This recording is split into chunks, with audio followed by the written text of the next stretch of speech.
नमस्ते दोस्तों, आपका मेरे YouTube चैनल लिफाई नॉलेज में फिर से एक बार स्वागत है। मैं शिप्रा आज आपके लिए फिर से लाई हूँ एक छोटी सी जानकारियाँ।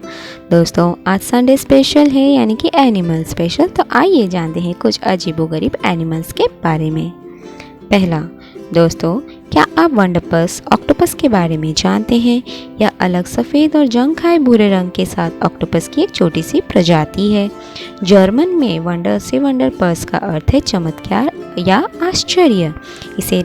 इसे घरेलू एक्वेरियम के लिए एक महंगी सजावटी समुद्री प्रजाति के रूप में भी महत्व दिया जाता है। एक वयस्क वंडरपस ऑक्टोपस एक जंगली भूरे रंग की पृष्ठभूमि पर सफ़ेद धब्बे और बैंड के व्यक्तिगत रूप से अद्वितीय पैटर्न प्रदर्शित करता है। भले ही प्रत्येक शरीर का पैटर्न व्यक्ति के लिए अद्वितीय है, आमतौर पर सभी वंडरपस ऑक्टोपस अपने मेंटल, सिर और गर्दन के क्षेत्र के पीछे के होठ पर लगभग 6 सफ़ेद धब्बों का एक गोलाकार पैटर्न प्रदर्शित करते हैं। इनमें से कुछ धब्बे जुड़े हुए हैं। वंडरपस की उम्र के रूप में उनके शरीर के पैटर्न अधिक जटिल हो जाते हैं। इनकी त्वचा अपेक्षाकृत चिकनी होती है और पूरे शरीर में पैपिला होते हैं। वंडरपस अन्य समुद्री जानवरों की नकल करने की क्षमता के लिए भी जाना जाता है। परेशान या धमकी देने पर वंडरपस अपना रंग पैटर्न बदल सकता है। वंडरपस में अपेक्षाकृत छोटा शरीर और एक लचीला हाइड्रोस्टैटिक्स कंकाल होता है। उनका फनल अंग आमतौर पर डब्ल्यू आकार का होता है और लघु पार्श्व भुजाओं से सटा होता है। वंडरपस की पृष्ठीय भुजाएं सबसे छोटी होती है, जबकि उदर या पार्श्व भुजा सबसे लंबी होती है। इनकी खास बात यह है कि ये शिकार को पकड़ने के लिए अपनी बाहों से जाल बनाने की अनुमति देता है। उनके जाले उनकी भुजाओं की तरह पतले और लोचदार होते हैं। दूसरा, दोस्तों, आपने गोल्डफिश तो देखी होगी, पर क्या आपने बबल्ड आई गोल्डफिश देखी है? बबल आई फैंसी गोल्डफिश की एक छोटी किस्म है जिसमें ऊपर की ओर इशारा करने वाली आंखें होती है, जो 2 बड़े तरल पदार्थ से भरी थैलियों के साथ होती है। यह एक पृष्ठीय रहित मछली है। अच्छे नमूने में एक साफ पीठ और आंखों के बुलबुले होंगे जो रंग और आकार में मेल खाते हैं। उनके बुलबुले काफ़ी नाजुक होते हैं, इसलिए मछली को उच्च खल प्रकारों से अलग रखा जाना चाहिए, साथ ही तेज टैंक सजावट भी। हालांकि अगर पंक्चर हो जाते हैं तो बुलबुले फिर से उगाते हैं, लेकिन चोट लगने से मछली में संक्रमण का खतरा हो सकता है। जापान में शोधकर्ताओं ने सिद्धांत दिया है कि बबल आई की थैली में तरल कोशिका वृद्धि के लिए उत्तेजक हो सकता है। आई सैक की जल्दी से पुनः उत्पन्न करने और खुद को फिर से भरने की क्षमता के कारण इसका महत्व है। तीसरा, दोस्तों, क्या आप डोडो यानी रैफस क्यूकुलेटस के बारे में जानते हैं? यह एक विलुप्त उड़ान रहित पक्षी है जो मॉरिशस द्वीप के लिए स्थानिक था, जो हिंद महासागर में मेडागास्कर के पूर्व में है। विलुप्त उड़ानहीन पक्षियों का एक समूह जो कबूतरों और कबूतरों सहित परिवार का एक हिस्सा थे। डोडो का निकटतम जीवित रिश्तेदार निकोबार कबूतर है। सब फालिस अवशेष दिखाते हैं कि डोडो लगभग 1 मीटर लंबा था और जंगली में इसका वजन 10.6 से 17.5 किलोग्राम हो सकता था। जीवन में डोडो की उपस्थिति केवल 17वीं शताब्दी के चित्रों और लिखित खातों से ही प्रमाणित होती है। चूँकि ये चित्र काफ़ी भिन्न होते हैं, इसके व्यवहार के बारे में बहुत कम जानकारी है। इसे भूरे रंग के पंख, पीले पैर, पूंछ के पंखों का एक गुच्छा, एक ग्रे नग्न सिर और एक काले, पीले और हरे रंग की चोंच के साथ चित्रित किया गया है। यह अपने भोजन को पचाने के लिए गिजाई पत्थरों का इस्तेमाल करता था, जिसके बारे में माना जाता है कि इसके क्लच में एक ही अंडा होता है। यह भी माना जाता है कि प्रचुर मात्रा में खाद्य स्रोतों की उपलब्धता और मॉरिशस पर शिकारियों की सापेक्ष अनुपस्थिति के कारण डोडो उड़ानहीन हो गया। हालांकि डोडो को ऐतिहासिक रूप से मोटा और अनाड़ी के रूप में भी चित्रित किया गया है। चौथा, दोस्तों, क्या आप वाइपर फिश के बारे में जानते हैं? वाइपर फिश में लंबे सुई जैसे दांत और टिका हुआ निचला जबड़ा होता है। एक सामान्य वाइपर फिश 30 सेंटीमीटर की लंबाई तक बढ़ती है।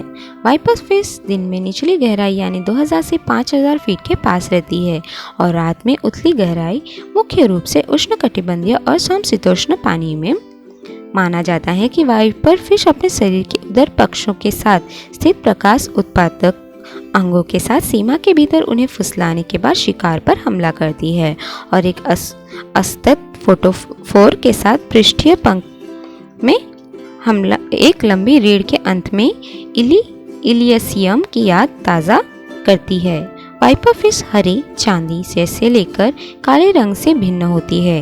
एक वाइपर फिश अपने नुकीले दांतों का उपयोग शिकार को स्थिर करने या फंसाने के लिए करती है, जिसे वह तेज गति से चार्ज करके पकड़ लेता है। वाइपर फिश के सिर के पीछे की पहली कशेरुका शिकार के काटने के झटके को सोख लेती है।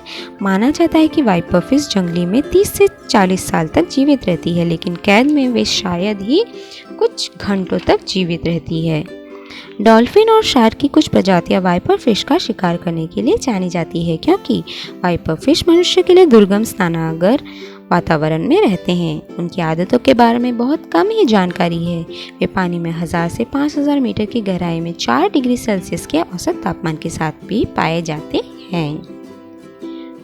5वां, दोस्तों, क्या आप ओपेबिनिया के बारे में जानते हैं? ओपेबिनिया एक विलुप्त स्टेम समूह ऑर्थोपॉड है जो ब्रिटिश कोलंबिया के मध्य कैम्ब्रियन बर्गिस सेल लेगर स्टेट में ओपेबिनिया एक नरम शरीर वाला जानवर था, जिसकी लंबाई 7 सेंटीमीटर तक होती थी और इसके खंडित सूंड में किनारों के साथ फ्लैप और पंख के आकार की पूंछ होती थी। सिर असामान्य विशेषताएं दिखाता है।